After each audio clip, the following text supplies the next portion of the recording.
ప్రభు నామానికే మహిమ కలుగునుగాక.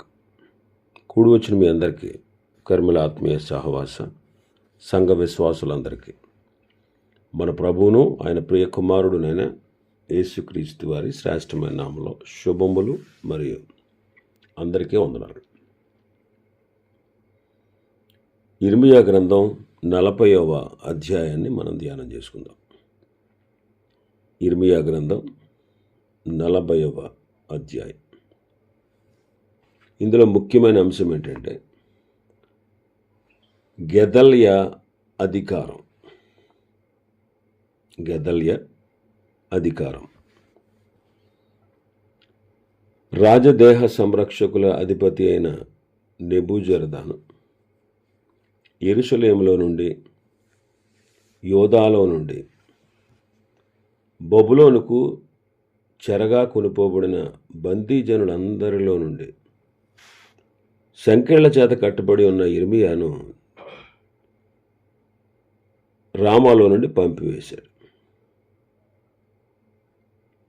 ఇర్మియా అప్పటి వరకు సంకెళ్ల చేత బంధింపబడి ఉన్నాడు. ఎందుకు చెరసాల, ఎందుకు బందీ అయ్యాడు అంటే దేవుని మాట ఆయన చెప్పినట్టుగా రాజుకు తెలియజేసినందున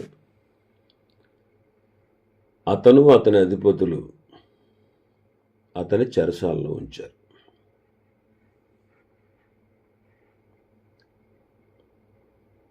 ప్రభువారు కూడా చెప్పారు, ప్రభువైన యేసుక్రీస్తు వారు కూడా, నా నిమిత్తము జనులు మిమ్మల్ని నిందిస్తారు, హింసిస్తారు, అబద్ధముగా మీ మీద చెడ్డ మాటలల్లా పలుకుతారు. నిందించుట, హింసించుట, అబద్ధముగా మన పట్ల ప్రచారం చేయుట. కాబట్టి హింస ఉంటుంది. కాబట్టి హింసించు వారి కొరకు ప్రార్థించండి అని ప్రభువే చెప్పారు. కాబట్టి సత్యాన్ని ప్రకటించేటప్పుడు ఎన్నో శ్రమలు వస్తాయి. అపోస్తలులు చాలా శ్రమలు పొందారు. ప్రభువైన యేసుక్రీస్తు వారు సత్యాన్ని ప్రకటించుటకు వచ్చారు. కానీ ఆయన ఎన్నో శ్రమలు పొందాల్సి వచ్చింది. అవన్నీ మౌనంగా భరించాడు ఆయన. అలాగే అపోస్తలులు కూడా. ఇర్మియా కూడా అన్యాయంగా చెరసాల్లో వేయబడిన, బందగోతులో వేయబడిన, సంకెళ్లతో బంధించబడిన, ఆయన ప్రకటించినప్పుడల్లా ఇలాంటి అనుభవాలు ఎదురైనా తన జీవితకాలం అంతా దేవుడు చెప్పిన వాక్కును ప్రకటించకుండా మానలేదు. అపోస్తలులు కూడా తమకు శ్రమ ఎదురైన, మరణం ఎదురైన సత్యాన్ని వారు ధైర్యంగా ప్రకటించారు. అందుకే ఈనాటికి,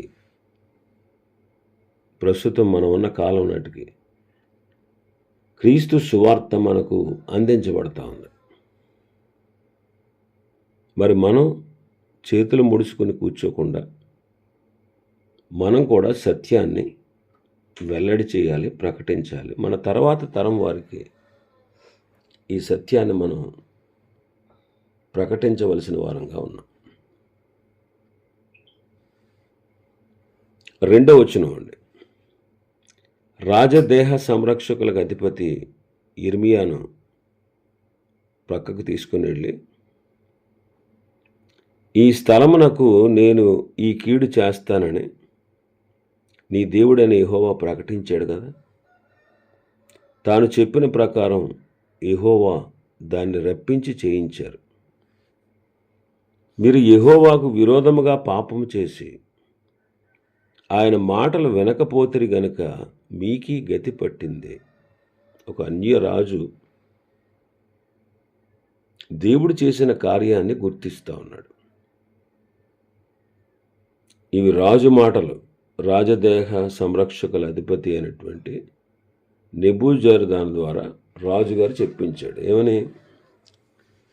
ఈ స్థలమునకు నేను కీడు రప్పిస్తానని మీ దేవుడు ప్రకటించాడు. ఆయన చెప్పిన ప్రకారంగానే దాన్ని రప్పించి చేయించాడు. ఎందుకని? మీరు ఆయనకు విరోధంగా పాపం చేసి ఆయన మాటలు వినలేదు గనుక మీకు ఈ గతి పట్టింది అంటారు.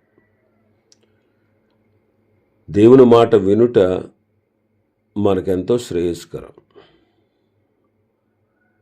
కీర్తనకారుడు ఒక కీర్తనలో రాస్తూ, అయ్యో నా ప్రజలు నా మాట వింటే ఎంత మేలు, వాళ్ళు నా మాట వినుంటే శత్రువుల చేతిలో నుంచి వారిని ఎప్పుడో విడిపించేవాడిని, వారి శత్రువులను సమూలంగా నాశనము చేసేవాడిని అంటారు. కాబట్టి దేవుని మాట వినడం మనకు మేలు. భక్తులందరూ కూడా దేవుని మాటే విన్నారు. అపోస్తలులు ప్రశ్నిస్తారు వారిని హింసించిన వారిని. వాళ్ళను సువార్త చెబుతుంటే బెదిరిస్తే, మేము మీ మాట వినడమా, మీ మాట వినాలా, దేవుని మాట వినాలా అని వారు ప్రశ్నిస్తారు. కాబట్టి భక్తులైన వారందరూ కూడా దేవుని మాట విన్నారు. మనం కూడా దేవుని మాట వినాలి. వారు వినకే ఈ గతి తెచ్చుకున్నారు. ఇప్పుడు రాజు నెబుకద్రెజరు, చూసావా నేను ఈ దేశాన్ని ఎలా పాడు చేశాను, ఈ దేశాన్ని ఎలా నాశనం చేశాను, నేనంటే ఏమనుకుంటున్నావు అంటలేదు. తాను ఏదో విజయాన్ని సాధించినట్టు చెప్పట్లేదు. మీ దేవుడే మీకు ఈ గతి పట్టించాడు, మీ దేవుడే ఈ కీడు రప్పించాడు, రప్పిస్తానని ముందే చెప్పాడు అంటారు. ఒక అన్య రాజు దేవుడు చేసిన కార్యాన్ని గుర్తించినట్లుగా మనం చూస్తున్నాం. మరి ఆయన ప్రజలు ఆయన చేసిన కార్యాలను మనం గుర్తించాలా వద్దా? చాలామంది ఎప్పటికీ ప్రభు ద్వారా అనేకమైన మేళ్ళు పొందుకుని, ప్రభు ద్వారా అనేకమైనటువంటి ఆశీర్వాదాలు పొందుకుని శనిగి గొణిగేవారుగా ఉన్నారు, కానీ స్తుతించేవారుగా లేరు. మనం గనక దేవుడు చేసిన కార్యాలను బట్టి ప్రభువును స్తుతించకపోతే ఖచ్చితంగా మనం గొణుగుతూనే ఉంటాం.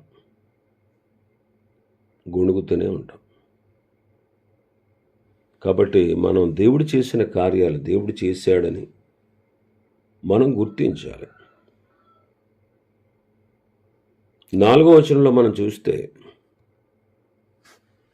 బాబు ఈ దినమున నేను నీ చేతుల సంఖ్యలను తీసేసి నేను విడిపిస్తున్నా, నాతో కూడా నీవు బబులోనుకు రావడం మంచిది అని నీకు తోస్తే రా, నేను నిన్ను బబులోనుకు తీసుకెళ్తాను, నిన్ను భద్రంగా కాపాడతాను.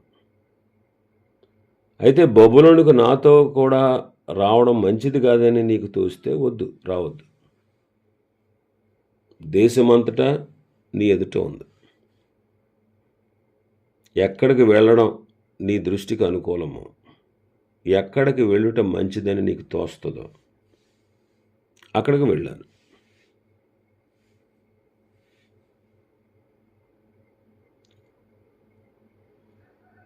ఇర్మియా చేతులకు ఉన్న సంఖ్యలు తీసేశారు. ఈనాడు మనం కూడా ఆలోచన చేస్తే మనము కూడా పాపం అనే దాస్యంలో ఉన్నాం. ఇర్మియా సంఖ్యల చేత ఎలా బంధించబడి ఉన్నాడో మనం కూడా పాప దాస్యం అనే సంఖ్యల చేత బంధించబడ్డాం. మరి మనల్ని విడిపించేవాడు, ఆత్మల రక్షణకు అధిపతి అయిన మన ప్రభువైన యేసుక్రీస్తు. అందుకే మనం విడుదల పొందాం. ఎలాగా? వెండి బంగారముల చేత మనం విడుదల పొందలేదు. అమూల్యమును అత్యధికమునైన క్రీస్తు రక్తము చేత మనం విమోచించబడ్డాం.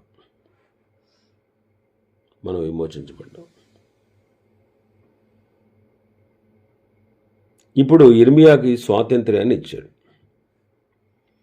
నాతో కూడా నువ్వు బబులోనికి వస్తావా? ఒకవేళ రావడం మంచిదని అనిపిస్తే రా, నేను తీసుకెళ్తాను, భద్రంగా నేను కాపాడుతాను. ఒకవేళ నాతో రావడం మంచిది కాదని నీకు తోచిందా? ఇదిగో ఈ దేశం అంతా నీ ఎదుట ఉంది, నువ్వు ఎక్కడికి వెళ్ళి నివసించాలనుకుంటే అక్కడికి వెళ్ళు. ఏది మంచిదని నీకు తోస్తుందో అక్కడికి వెళ్ళు. ఇదేంటండి స్వాతంత్ర్యం? మిగిలిన వాళ్ళకి స్వాతంత్ర్యం ఉందా? అధిపతుల్ని, అధికారుల్ని, సైన్యాధిపతుల్ని, రాజు కుటుంబీకుల్ని చెరలోకి బందీలుగా తీసుకుపోయాడు. మరి ఇర్మియాకి స్వాతంత్ర్యం. నీవు నాతో కూడా బబులోనికి రావాలంటే నీ ఇష్టం, నీకు అభ్యంతరం లేదు, రావచ్చు, నేను భద్రంగా కాపాడుతాను. లేదా నువ్వు ఈ దేశం అంతా నీ ఎదుట ఉంది, నువ్వు ఎక్కడికి వెళ్ళడం మంచిదని అనిపిస్తే అక్కడికి వెళ్ళు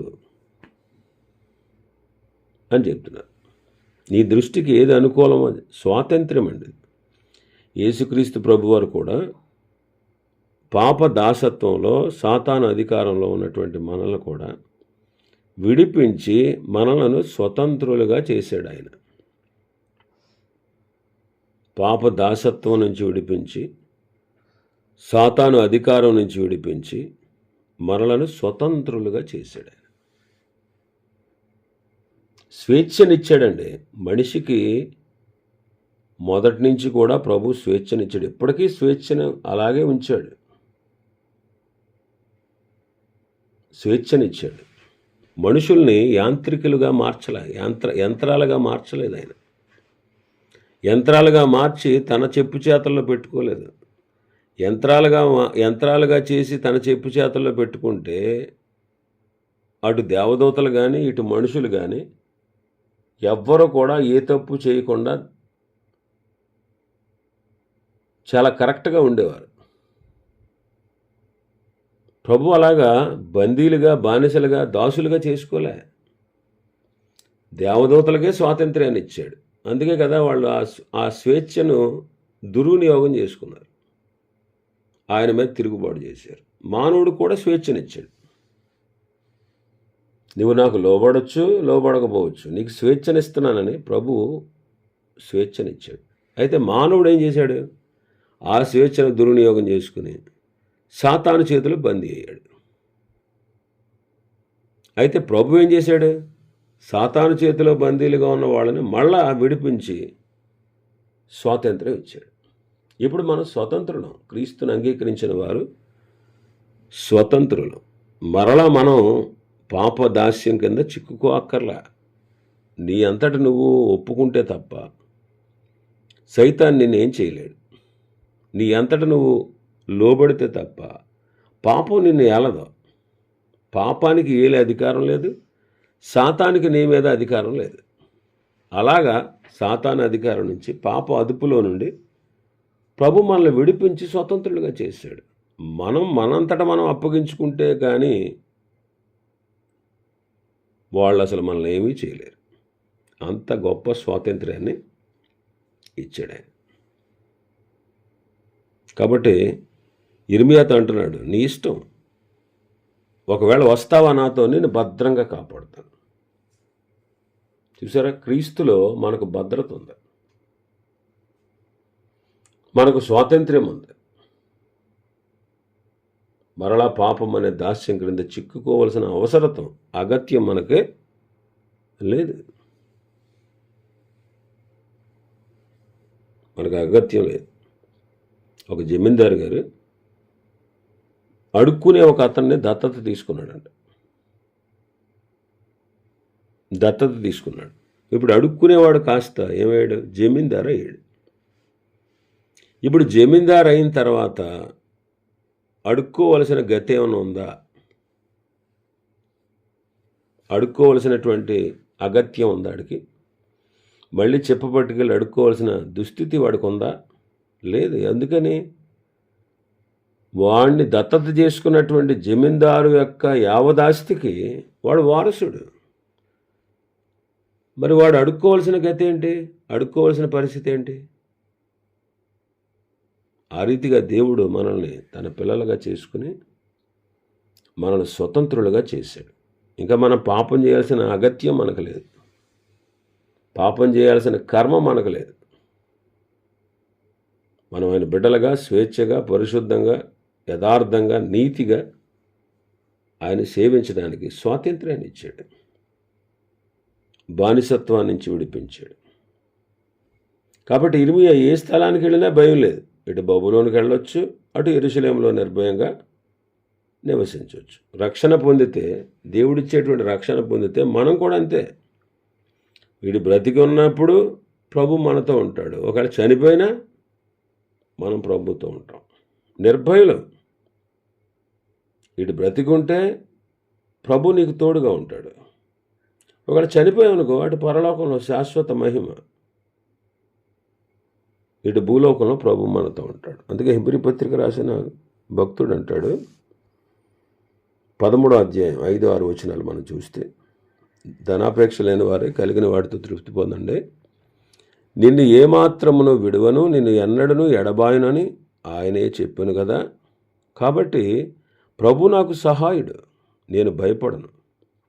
నరమాత్రుడు నాకేమి చేయగలడు అని మంచి ధైర్యముతో చెప్పగలవారమై ఉన్నాము. కాబట్టి ప్రభువు మనతో ఉన్నాడు, ప్రభు మనతో ఉన్నాడు.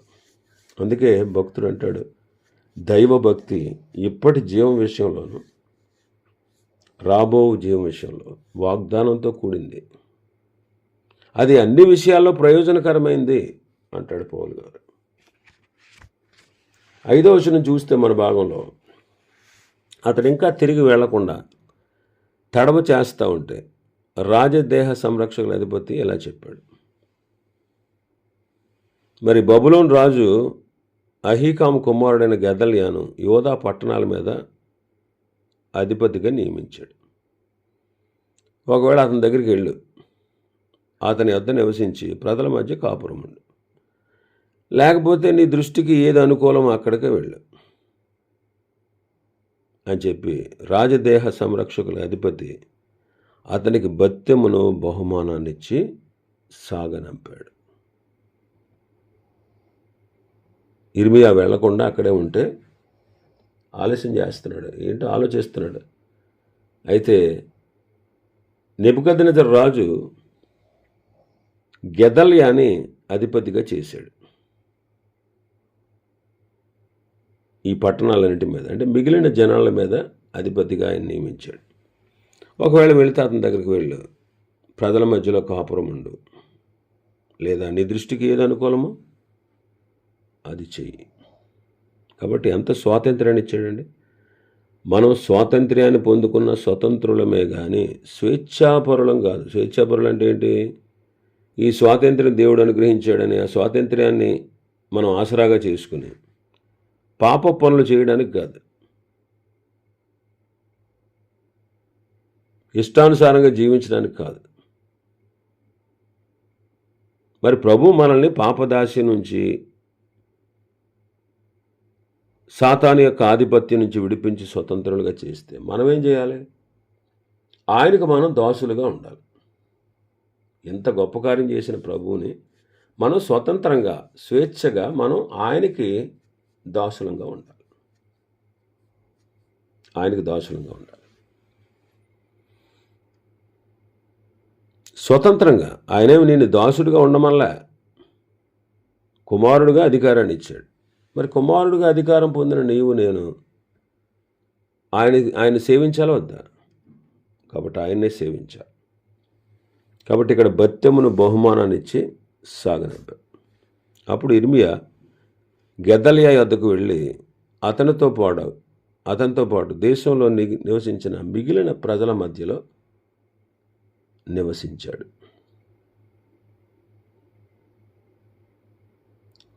మిగిలిన ప్రజల మధ్యలో విడవబడిన వారని మాటేళ్ళ, అంటే బబులోనుకు చెరగా తీసుకుపోకుండా, ఖడ్గము చేత చంపబడకుండా, మిగిలిన వారు, విడవబడిన ప్రజలు. మరి మనం కూడా వెలివేయబడిన వారం. క్రీస్తు బిడ్డలు లోకంలో వెలివేయబడిన వారు. ఈ లోకము మనం నివసించడానికి యోగ్యమైనది కాదు. ఈ లోకం మనల్ని ద్వేషిస్తుంది, ఎందుకంటే ప్రభువుని ద్వేషించింది. మరి ఆయన బిడ్డలైన మనల్ని కూడా ద్వేషిస్తుంది. కాబట్టి మనకి మెప్పు, ఘనత, అధికారం ఇవి కలగవు ఇక్కడ. కాబట్టి విడవబడిన వారికి అధిపతి ప్రభువైన యేసుక్రీస్తు. లోకం ఎరగదు ప్రభువుని. అందువల్ల ఆయన బిడ్డలకు కూడా లోకంలో ఘనత, విలువ లేదు. మనం వెలివేయబడిన వారం అన్నట్టు ఉన్నాం లోకం నుండి. లోకం మనల్ని ద్వేషిస్తుంది. ఈ లోకం మనల్ని శ్రమపడద్దు. కానీ మనం ఎక్కడున్నాం? సంఘములో ఉన్నాం. సంఘానికి శిరస్సు ఎవరు? ప్రభు అయిన యేసుక్రీస్తు. అలాగూ ఇర్మియా గెదల్యా దగ్గరకు వెళ్ళాడు. ఇప్పుడు విడవబడిన వారిలో కొంతమంది అధిపతులు ఉన్నారు, సేనల అధిపతులు ఉన్నారు. వాళ్ళు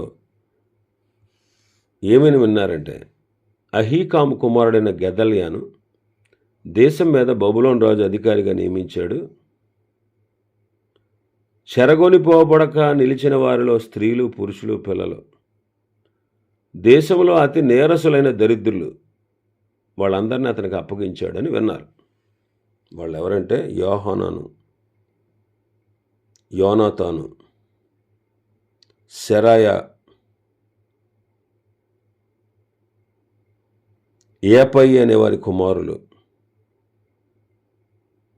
మాయకాతీతుడైన వారి కుమారుడగు యజన్య, వారి పటాలం వారు.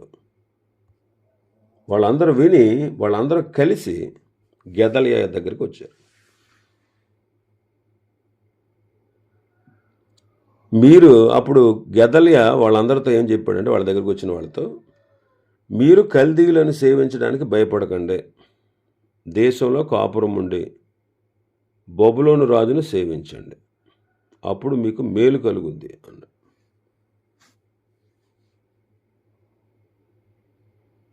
అప్పుడు ప్రజలందరూ కూడా వేసవికాలం, అది వేసవికాల ఫలాలన్నీ కోసుకుని అక్కడ నివసించిన వారందరూ కూడా వారు స్వాధీనపరుచుకున్న పట్టణాల్లో కాపురం ఉన్నారు. గెదల్యాతో ఉన్నవారు ఆ పట్టణంలో, అంటే ఏ పట్టణాల్లో వారు స్వాధీనపరుచుకున్నారో ఆ పట్టణాల్లో వారు ఉండి ద్రాక్ష ఫలాలు వారు సమృద్ధిగా కోసుకున్నారు.